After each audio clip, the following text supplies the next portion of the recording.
기도하고 시작하겠습니다. 사랑에 받으신 하나님 아버지 감사합니다. 주님 받은 은혜를 나눌 수 있는 기회 주님 허락하시면 감사합니다. 주님 간증을 할 때 성령님께서 인도하셔서 필요한 말을 할 수 있도록 도와주시옵소서. 모든 말씀 예수님 이름으로 기도드렸습니다. 네. 저는 간증을 할 줄 몰랐는데 간증하게 됐습니다. 어제도 이발도 했는데 어떻게 또 알고 이렇게 간증하게 됐더니 좋습니다. 저는 목금토 DBS 말씀 수련회를 이강호 윤석열 간사님과 와이프하고 목금토 다녀왔습니다. 이번 주제는 에베소서 본문을 가지고 교회가 답이다 라는 주제를 가지고 수련회를 진행했었는데요.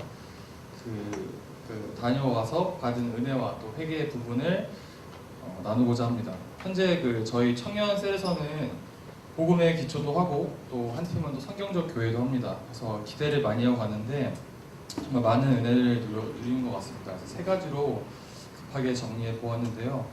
첫 번째로 제가 받은 은혜는 소제목으로 얘기하자면 교회 자체가 복음이다 라는 겁니다.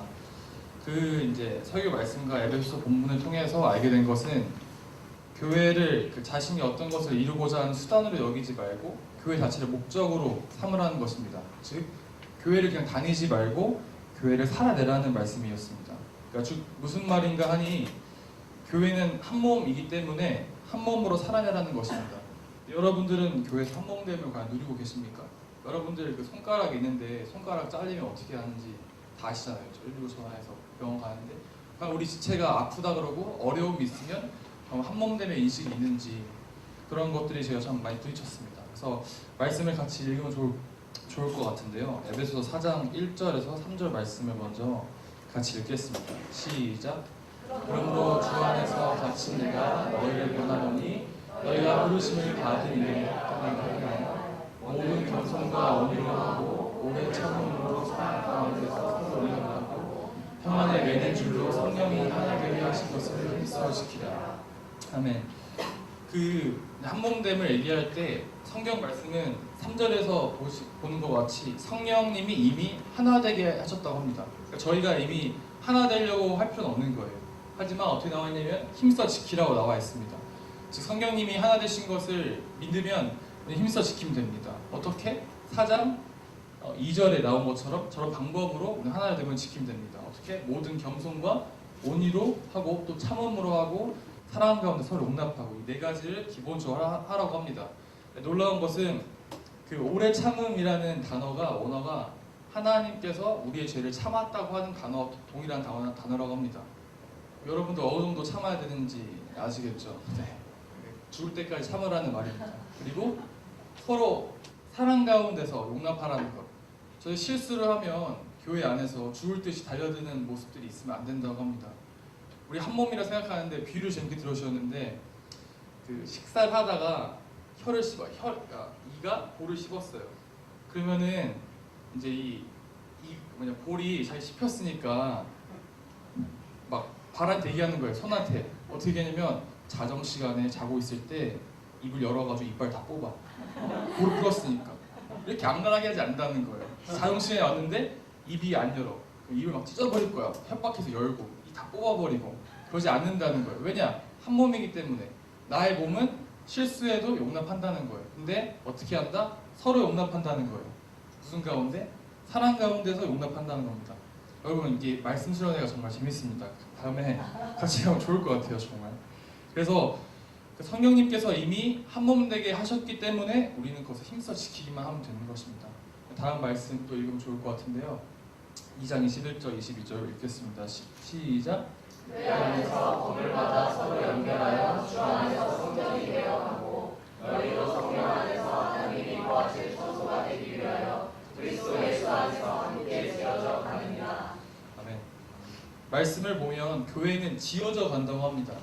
21절 뒤에 성전이 되어 간다고 하고 22절에 보면 함께 지어져 간다고 합니다. 즉 교회는 완성된 것이 아닙니다. 완성은 예수 그리스도 재림 때 완성이 된다고 나와 있습니다. 즉 우리는 교회가 지어져가는 존재이기 때문에 할 일이 너무나 많고 부족함이 많은 것이 당연합니다. 그렇기 때문에 우리 사실 되게 지어져가고 있는 것을 느끼잖아요. 항상 느끼고 그렇기 때문에 우리가 그걸 참 인식하는 게 중요하다고 생각했고 저 또한 많이 회개했습니다. 교회는 완벽한 곳을 생각을 해서 사람들이 부족하고 뭔가 실수가 있으면 참 실망을 많이 했는데 항상 실망하고 항상 소망하라는 곳이 교회라고 이렇게 배우면서 교회는 정말 지어져가는 곳이구나. 이것이 더 놀라운 것은 이미 성경에 적혀 있었다는 것이 참 놀라운 일이었습니다.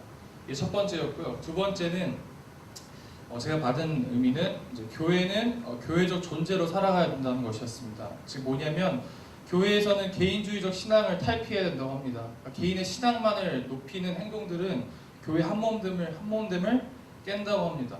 그래서 목사님께서 설교하실 때 이런 말씀하시더라고요. 한 사람이 10걸음 가는 것보다 10사람이 한 걸음 가는 게 더 좋다. 그것이 교회다.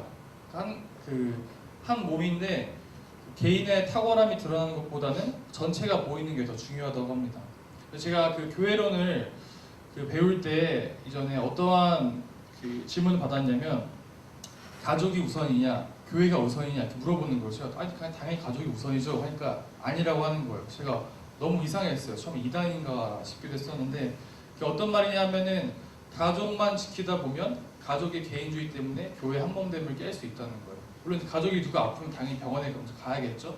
그런 차원이 아니고 우리 가족, 우리 거, 내 거 이것만 생각하다 보면 교회 전체의 한몸됨을 깬다는 것입니다. 근데 그것은 성경 관점에서 봤을 때, 하나님 관점에서 봤을 때는 이 교회 한몸됨을 깨기 때문에 정말 위험하다고 합니다. 저도 정말 많이 회개를 했고 저 결혼을 하면서 더 우리 가족에 대한 이런 게 강해졌는데 그것이 오히려 교회 한몸됨을 깰 수도 있는 위험한 부분이 있구나 이런 생각을 했습니다. 그래서 저희가 정말 개인주의적인 그 차원을 벗어나서 한몸의 인식이 더 중요하다고 배웠고 또 은혜를 받았으며 너무 회개를 했습니다. 세 번째로는 그 예배의 중요성에 대해서 배웠습니다. 정말 개인적인 예배보다 이 공적 예배, 오늘 드린 공적 예배가 중요하다는 것이었는데 저는 사실 이전에 많은 질문을 받았어요. 왜 공적 예배가 중요하냐? 그냥 수요일날 나오고 일요일날 안 나오면 되지 않냐? 예배는 예배인데. 근데 교회에서 정한 공적 예배가 중요한 이유는 온전한 지체로서 한 몸으로서 드리는 예배이기 때문에 너무 중요하다고 합니다. 혼자 집에서 인터넷 틀고 드리는 예배는 개인이 드리는 예배니까 그 풍성함을 누릴 수 없고 하지만 이 공적인 예배는 온전한 지체로서 저 세례받은 사람들로서 같은 성도로서 같은 권리를 가진 성도로서 한 몸으로서 드리는 예배이기 때문에 너무 중요하다고 합니다. 그래서 우리 예배를 받으시는 것이고 일주일에 한 번 모여서 한 몸됨을 이루는 그 시간 예배가 너무 중요하다고 합니다. 그래서 설교 시간에 이렇게 말씀하시더라고요. 왜 굳이 그 많은 시간 중에 그 1시간 반을 자냐? 2시간을 왜 그 많은 시간 중에 자냐 이거예요. 그 밥을 안 줘서 그런가 뭐 이런 말 농담을 하시면서 굳이 그 한몸됨을 정말 안다고 한다면 그 한몸됨을 정말 중요시하는 그 시간에 졸 이유가 있냐? 딴 생각할 이유가 있냐? 뭐 다른 거 볼 필요가 있냐? 이거는 뭐냐면 정말 그 말씀에 그 온전하고 그 은혜하고 충만함이 있는 그 시간에 집중해도 모자랄 거 아니냐 이렇게 얘기를 하더라고요. 그래서 그 모든 교인이 한 말씀을 듣기 때문에 교회 안에 세대 차이가 있을 수 없다 이렇게 말씀도 하시더라고요. 왜냐하면 같은 말씀을 보고 같은 세계관을 보고 같은 걸 보기 때문에 세대 차이가 있을 수 없다고 얘기를 하는 거예요.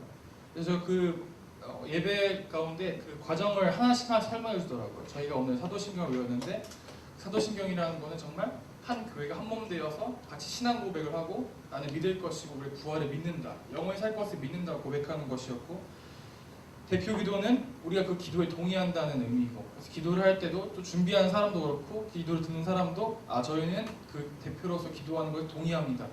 또 대표하는 그 사람들은 자신의 기도가 아니고 교회를 위해 기도하는 것이고 그 헌금을 드릴 때는 어떠한 자격이 헌금을 드릴 수 있는지 성도로서 물질주의의 노예가 되지 않고 하나님께 저희는 더 이상 물질의 종로를 타지 않겠습니다라는 고백인 것이고 이러한 하나하나의 그 공적인 예배가 너무나 중요하고 그 의미가 정말 너무 남다르게 되었습니다. 그래서 정말 예배도 한 몸으로서 드려지는 것이고 예수 그리스도 우리가 주라는 것을 고백하는 자리라고 합니다.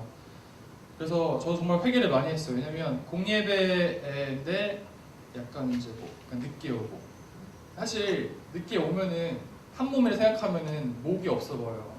끔찍하지만 머리가 막 굴러다니는 거예요. 그렇죠? 근데 저희가 정말 한 몸으로 인식을 한다면 예배 나오는 것도 일찍 나오는 것도 그냥 뭐 이렇게 고리타분한 것이 아니라 당연한 모습이라고 하더라고요. 제가 참 회개를 많이 했습니다. 그리고 막 좀 피곤하면 2부 나오고 이런 거 자체가 있을 수 없다는 생각이 들더라고요. 말씀을 들으면서 한 몸 되면 인식이라 그러면 여러분 출근해야 되는데 다리가 나도 피곤하니까 한 12시에 출근할게 이러면은 뭐 걸을 수가 없어요. 기어가는 거예요. 기어도 못 가서 사실. 그러니까 정말 그 예배가 정말 중요한 것을 알고 정말 저희가 이 자리에 있지 못하는 성도분들을 위해서 이 풍성함을 누리지 못하는 것에 가슴 아파하더라고요. 정죄하지 말고 정말 같이 누리면 좋았을 걸. 한 몸으로. 근데 누가 만드신 거냐? 이미 성령님께서 만드셨다는 것입니다. 그래서 저희가 올해 그 교회에 대해서 배우고 있는데 저 수련회 갔을 때 그 우리 성도분들이 너무나 생각이 났어요. 가서 이 교회에 대해서 같이 배우고 은혜를 받고 기도 말씀을 하면 얼마나 좋았을까. 정말 제가 다시 생각해봤을 때 교회는 다니지만 이 주일날 예배에 나왔을 때 충만함을 누리는가 다시 한번 돌아보게 되더라고요. 그냥 저희 이제 모태신앙이니까 매주 나가는 교회, 일주일에 무조건 나가고 안 나가면 좀 이상하고 사춘기 시절에는 나가지 않으면 가정의 평화가 깨지니까 나가야 되니까 혼나니까 이런 걸로만 나갔단 말이죠.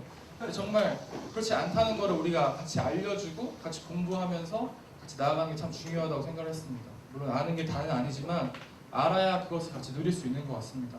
그래서 정말 저희가 같이 누리길 원하고 같이 가슴 아파하기 원하고 같이 위로하고 또 같이 서로 복음을 점검하기 원합니다. 정말 복음을 알지 못한다면 이 교회가 어떤 것인지는 알 수 없는 것이 당연한 것 같습니다. 그래서 저희가 같이 예수 그리스도는 주인 삼고 또 성령님께서 이루신 것을 힘써 지키고 하나됨을 충분히 누리는 우리 교회가 목적이 되는 한 몸 되길 원합니다. 그래서 이번에 저희 교회가 그 다비다가 표였거든요. 그래서 뭐 외치고 말했어요. 그래서 한번 외치고 마무리를 하겠습니다.